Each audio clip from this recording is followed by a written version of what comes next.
Municipal महाविद्यालय मानविकता संपर्कित जातीय सम्मेलन आरंभ।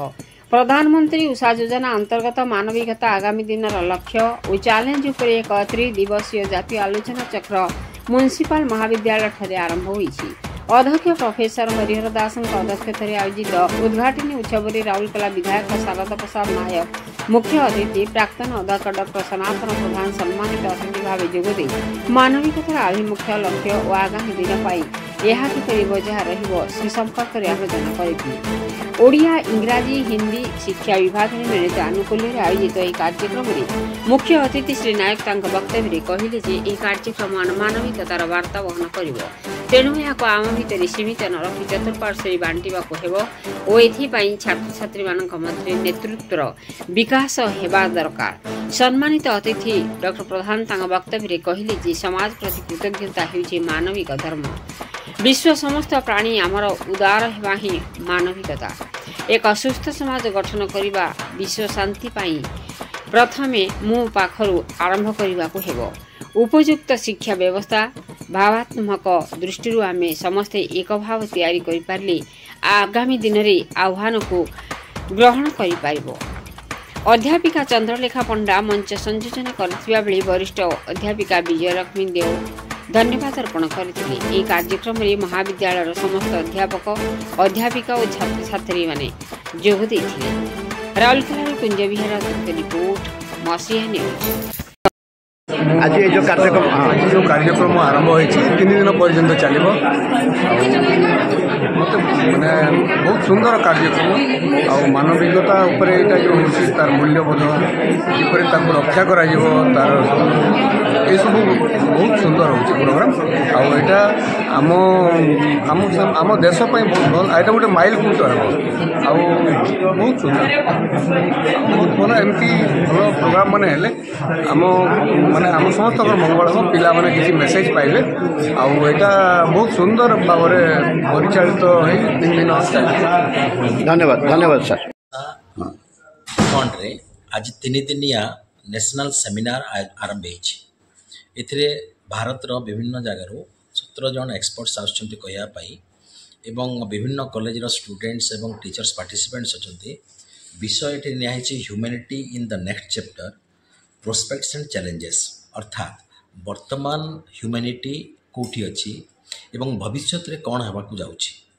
तापाई आम पाखे वर्तमान शिक्षा व्यवस्था रे शिक्षा रे आमर साहित्य रे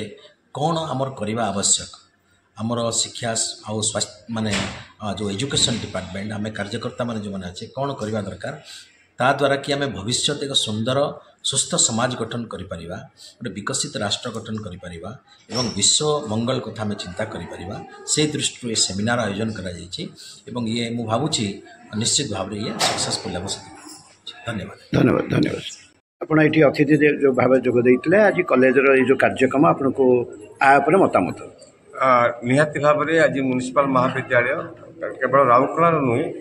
पश्चिम ओडिशा बा संबलपुर यूनिवर्सिटी गोटे मुख्य महाविद्यालय आज मु गर्वित पूर्वतन अध्यक्ष आम गहन अच्छा सनातन प्रधान वर्तमान अध्यक्ष आम सहित अच्छा एवं भारत सरकार उषा योजना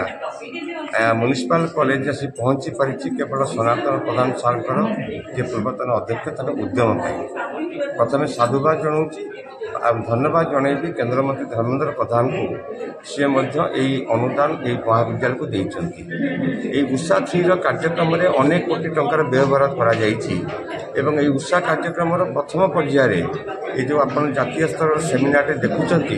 यह निहाती भाव में समाजर एक आवश्यक विषय वस्तु उपर एक आलोचना चक्र एवं ये आलोचना चक्र रे सारा भारत वर्षर कोण अनुकोण स्पेशलाइज पर्सन मैंने आसी जहाँ को पाइबा आम सहर एवं आम महाविद्यालय एक गर्व एवं गौरवर विषय एवं आज ये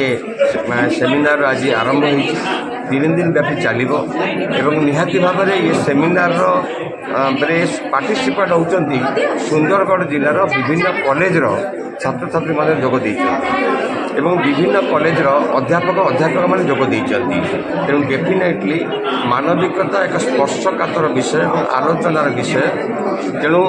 ମାନବିକତାର ମୂଲ୍ୟବୋଧର ପୁନରୁଦ୍ଧାର କରିବା ପାଇଁ ମୁଁ ଭାବୁଛି ଏ କାର୍ଯ୍ୟକ୍ରମ ଏକ ବଳିଷ୍ଠ ପଦକ୍ଷେପ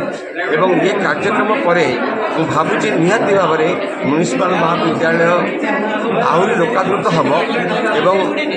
ଆମର ଦେଶର ପ୍ରଧାନମନ୍ତ୍ରୀଙ୍କର ଯାହା ଲକ୍ଷ୍ୟ ଏବଂ ଆମ ସମସ୍ତେ ଯାହା ଚିନ୍ତା କରୁଛୁ ଯେ ମାନବିକତାର ଅଧପତନ ଘଟୁଛି ତାକୁ ପୁନରୁଦ୍ଧାର କରିବା ପାଇଁ ଏ କାର୍ଯ୍ୟକ୍ରମ ଏକ ମାଇଲଖୁଣ୍ଟ ହେବ ବୋଲିକି ମୋର ବିଶ୍ୱାସ। ପୁଣି ଥରେ ଧନ୍ୟବାଦ ଦେଉଛି ମ୍ୟୁନିସିପାଲ ମହାବିଦ୍ୟାଳୟର ବର୍ତ୍ତମାନ ଅଧ୍ୟକ୍ଷ ଏବଂ ବିଶେଷ କରିକି ପୂର୍ବତନ ଅଧ୍ୟକ୍ଷ ସନାତନ ପ୍ରଧାନ ସାର୍ଙ୍କୁ ଏବଂ କେନ୍ଦ୍ରମନ୍ତ୍ରୀ ଧର୍ମେନ୍ଦ୍ର ପ୍ରଧାନ। ଧନ୍ୟବାଦ।